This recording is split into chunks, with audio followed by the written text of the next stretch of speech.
Le nominatif, qu'est-ce que c'est? Vous allez voir, ce n'est pas bien compliqué.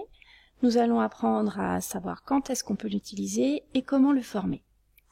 Alors d'abord, quand l'utiliser? Eh bien tout simplement, par défaut, on l'utilise quand on apprend des mots de vocabulaire. Pour le masculin, par exemple, der Mann. Pour le féminin, die Frau. Pour le neutre, das Baby. Pour le pluriel, die Kinder. On l'utilise également et essentiellement pour le sujet de la phrase, c'est-à-dire pour désigner la personne ou l'objet qui agit. Il répond à la question qui est-ce qui, autrement dit en allemand wer, et il détermine la conjugaison du verbe. Exemple, ich gehe ins Kino. Ich est au nominatif car c'est le sujet de la phrase. Der Mann arbeitet in einem Büro. L'homme travaille dans un bureau. Der Mann est le sujet de la phrase, il est au nominatif.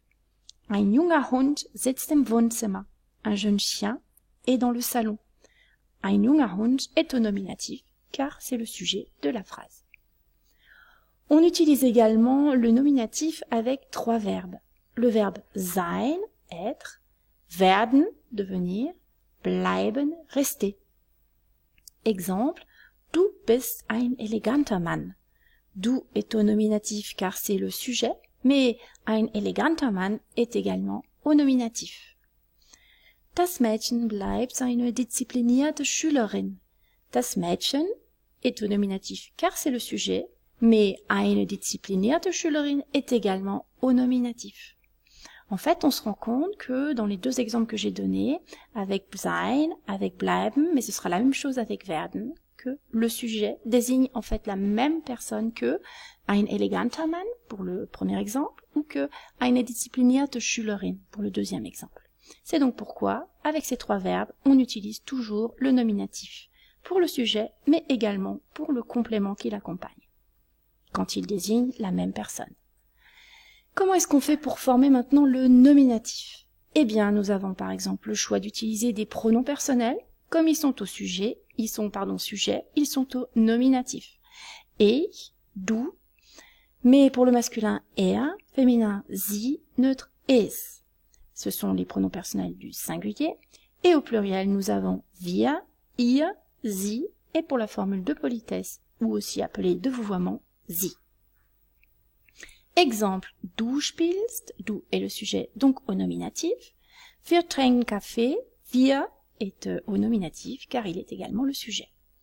De la même manière, on peut utiliser un nom accompagné d'un déterminant comme sujet. Un déterminant qui peut être défini, der Mann, die Frau, das Baby, die Kinder, pour le masculin, féminin, neutre et pluriel. Ce déterminant peut être également indéfini, ein Mann, eine Frau, ein Baby, Kinder, ou alors un déterminant possessif, mein Mann, meine Frau, mein Baby, meine Kinder. Nous avons par exemple donc das Baby weint, ein Baby weint, mein Baby weint, le bébé pleure, un bébé pleure, mon bébé pleure. À chaque fois, das Baby, ein Baby, mein Baby désigne le sujet et donc à chaque fois, il s'agit du nominatif. Nous en avons fini avec cette vidéo. Il existe maintenant 2 autres vidéos, une sur l'accusatif et l'autre sur le datif.